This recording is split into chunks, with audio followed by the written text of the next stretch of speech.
Los factores que pueden afectar la absorción de nutrientes son diversos, pero principalmente podemos citar el contenido hídrico, dado que pues, la fase líquida de la solución del suelo hace que los nutrientes estén disueltos y pues disponibles, puede haber incluso más flujo de iones, dependiendo de la cantidad de agua que pueda tener ese suelo. En suelos secos podemos notar que las plantas se estresan un poco y tienen mayor dificultad para poder alcanzar dichos nutrientes. El pH es otro factor que también afecta la disponibilidad de nutrientes, porque en pH básicos tenemos algunos elementos o algunos compuestos disponibles, pero en pH ácidos ya encontramos elementos antagonistas como el hierro, el zinc. La temperatura también es un factor que incide, dado que temperaturas más o menos hasta 40 grados centígrados permiten una absorción de nutrientes, pero ya temperaturas mayores presentan dificultad porque la planta comienza a estresarse. Otro de los factores es la aireación, pues porque las plantas necesitan del oxígeno disuelto en la solución del suelo para los procesos de respiración celular y todo el tema de metabolismo y procesos asociados al transporte activo en membranas. Bueno, en la absorción edáfica vamos a enfocarnos en la disponibilidad. La disponibilidad de los nutrientes significa la liberación de estos en la solución del suelo, es decir, que estén disponibles allí en la matriz y tengan la facilidad de intercambio catiónico para que la planta pueda tomarlos.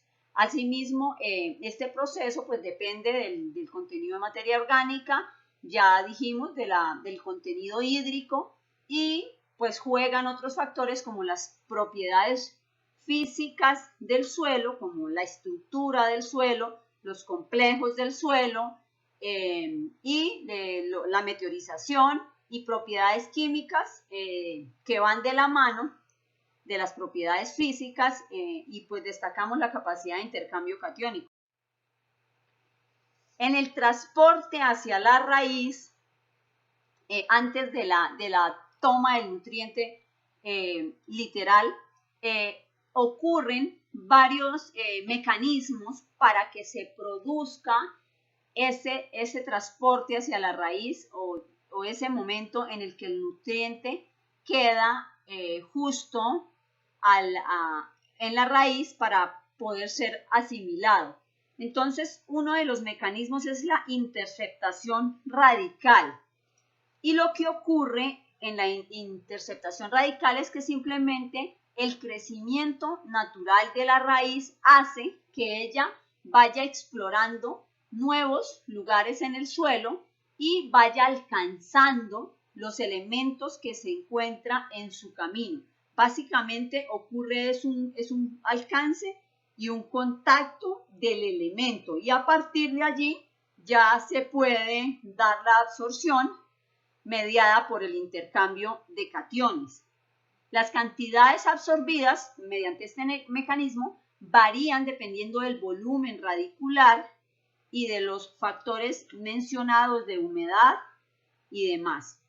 Y bueno, para que una necesidad sea suplida por esta vía, se necesitaría que el nutriente, el micronutriente, esté en altas concentraciones y la cantidad sea alta, la cantidad de dichos nutrientes sea alta, y podemos citar como ejemplos, por ejemplo, cuando tenemos suelos fertilizados o cuando tenemos altos contenidos de materia orgánica, que hace que iones como el calcio, el magnesio, el cobre, el zinc, el manganeso estén allí disponibles para que la planta pueda realizar el intercambio catiónico y pueda integrarlos ya en su metabolismo.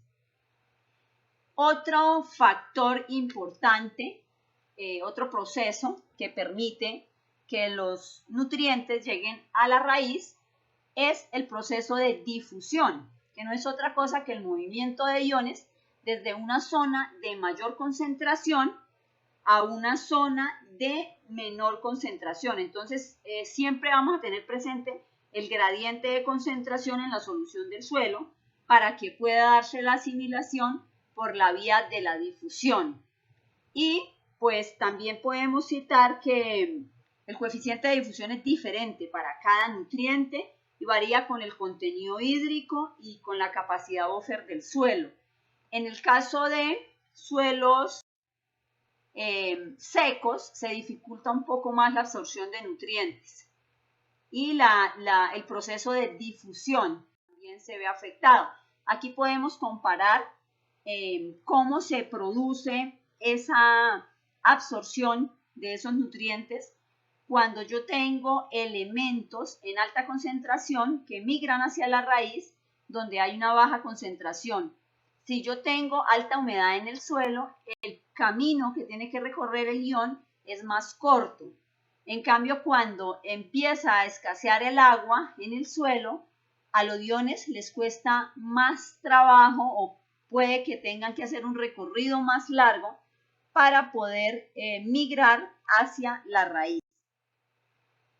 El flujo de masas es otro factor que permite la toma de los nutrientes. Es un transporte pasivo donde los nutrientes se mueven con el agua que hay disponible en la solución del suelo. Aquí la transpiración ejerce una fuerza de succión hacia la raíz y la cantidad del nutriente se calcula de acuerdo al volumen succionado por la concentración del nutriente. Los elementos que pueden tomarse por esta vía usualmente son calcio, magnesio, nitratos, sulfatos, cobre, manganeso y boro.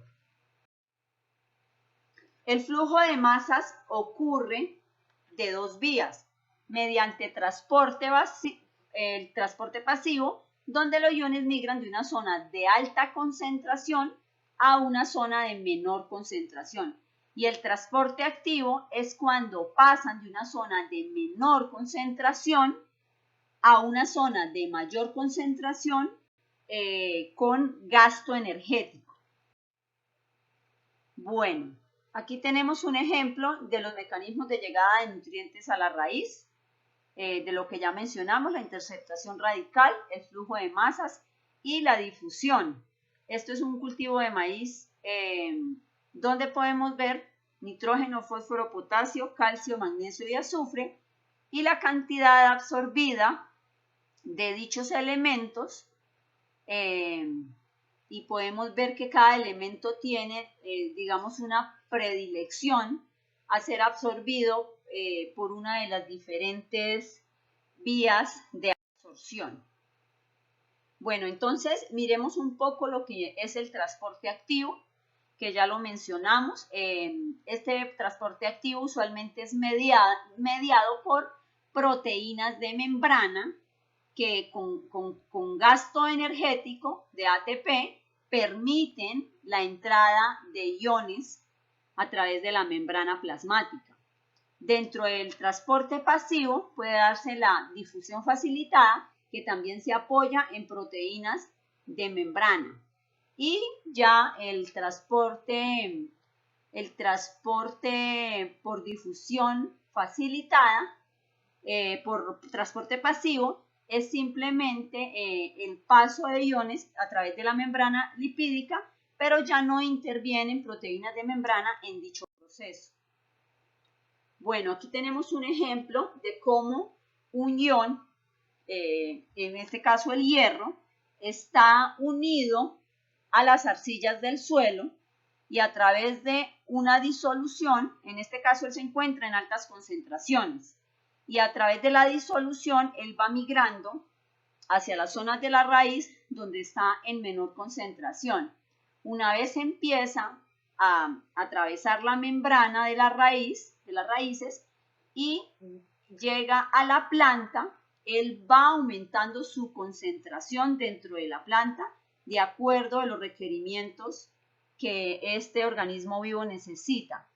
Asimismo vemos un flujo de este ion hacia la parte aérea y la concentración disminuye en la zona de las hojas, diferenciando la cantidad requerida o la cantidad que está presente en la raíz donde está siendo absorbido dicho elemento.